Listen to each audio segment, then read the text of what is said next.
Welcome back to Know How Right Now. Today we're going to go over X and Y intercepts. You may have already seen it on my other channel, A Math Lab, but I'm going to do it again here because I got a lot of comments, people saying that they liked it, and so I'm going to go ahead and do a whole nother one. What is an X and Y intercept? Well, if there's an X-intercept, then that means the line actually passes through the X-axis. If there's a Y-intercept, then that means it's passing through the Y-axis. So if we had a line like this, for example, then we have a line that goes through a point on the Y-axis and a point on the X-axis. So let's find some particular points. Let's start off with something sort of basic and linear for that matter. Let's say we have this equation, y is equal to 5x plus 10. Okay, now we're instructed to find the x and the y intercepts. If we're going to find the y-intercept, then that means that we have to set x equal to 0. So let me write that down here. To find x-intercept, comma, set y equal to 0. And there's another rule that says to find y-intercept,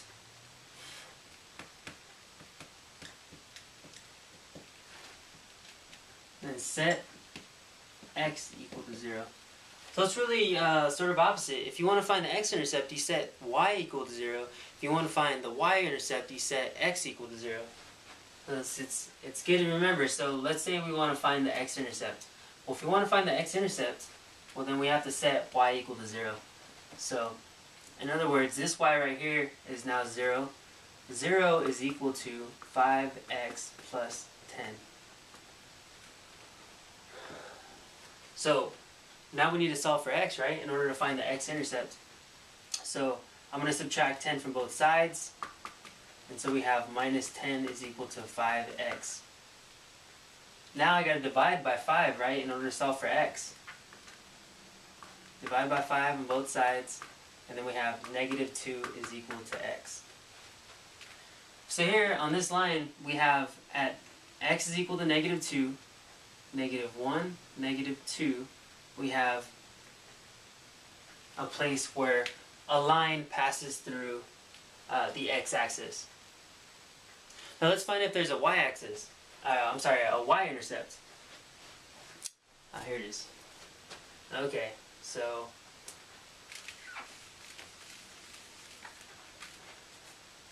this point right here is negative 2, 0. Now if we want to find the y-intercept, then we set x equal to 0, right? So we take this equation, y is equal to 5 times x, which is now 0, plus 10. Well, 0 times anything, first of all, is 0, right? So this is going to be 0. Y is going to be equal to 10. So now right here, 1, 2, 3, 4, 5, 6, 7, 8, 9, 10, we have a y-intercept. Okay? So our line, we know, is going to look something like this. Oop. And it's just going to keep on going up like so. Okay? That's our line, and it should be a little straighter, but, you know, that's my line. Okay. A linear graph is always really, for the most part, it's very easy to do, because if we can find the x and the y-intercept, then we just draw a line straight through those. And of course we can find other points. If we set x equal to, let's say, negative 1, then we're going to get a point right here. Or negative 0.5, then we'll get a y value somewhere right there. So let's take a quadratic formula, and let's do the exact same things that we did on this linear, but for another equation. So let's do a whole nother So to find x-intercept, set y equal to 0. To find y-intercept, set x equal to 0. So let's say we have, in college algebra, you usually represent it with f of x is equal to x squared plus 2x plus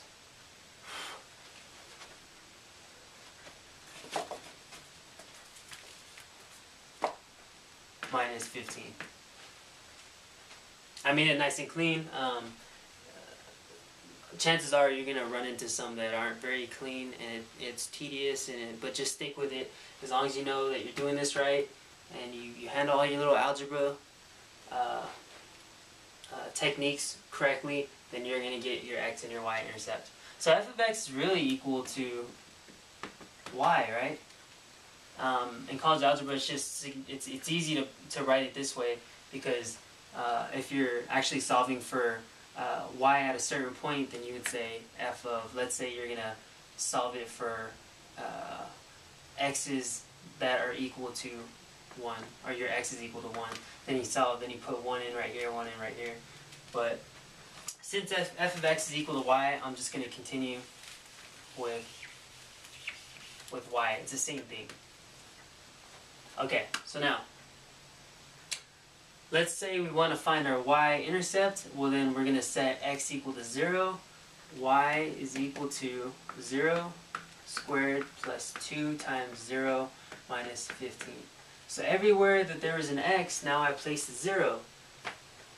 So now we have y is equal to 0 squared, which is 0, plus 2 times 0, which is equal to 0, is equal to negative 15. So that's all we're left with. These two equal 0, that's negative 15. So now we have a point at x is equal to 0, y is negative 15, and here is your intercept. Let's go a little further. Let's say we want to find our x-intercept. So now we're going to actually set y equal to 0. So 0 is equal to x squared plus 2x minus 15.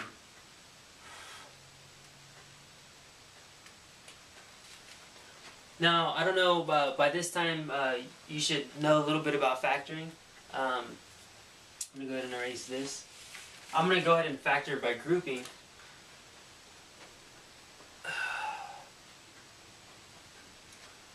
So what I'm going to do is I'm going to say, okay, let's rewrite this right here as x squared, and then a times b is equal to negative 15.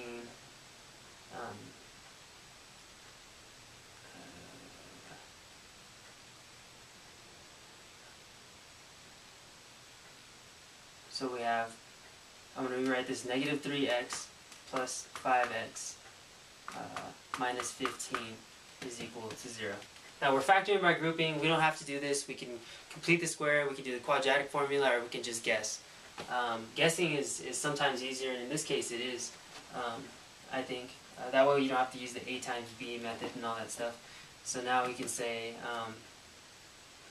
factor out the x here, x minus 3, plus factor out the 5, x minus 3, and then we group these together, x plus 5, x minus 3 is equal to 0, and solve for x. In each case, x plus 5 is equal to 0, and x minus 3 is equal to 0. Now, if we subtract 5 from both sides, x is equal to negative 5, and we subtract, if we add 3 on both sides, then x is equal to 3. So what this is saying is that we have two x-intercepts. So we have at x is negative 5, y is 0, because remember we set y equal to 0, and then we also have at x is 3, y is 0. So now we have a little bit of information here, and we can actually graph this here. So we have some points. Actually, here this is telling us, let's assume each one of these is 5 on the y-axis. Well, then we have a point here at y is negative 15, x is 0. And then we also have some other points here at negative 5, 0, negative 1, 2, 3, 4, 5. Here's an intercept. And at 3, 0, 1, 2, 3, there's an intercept. So it's pretty nice for us because it's a parabola, and we have 3 points, so we could easily sketch this thing out like so. And then of course we want to go ahead and label our points 3, 0, negative 5, 0, and 0, negative 15. And there's our x and y intercepts for our quadratic formula. Now, of course, if you had x to the 4th power right here, then you're actually going to have possibly 4 intercepts. Or 6 or 7 or whatever it is. Whenever you have a straight line, however, you're only going to have 2 intercepts. So, I hope this is helpful. If you have any questions, please let me know or email me, and I'd get back to you. Thank you for watching.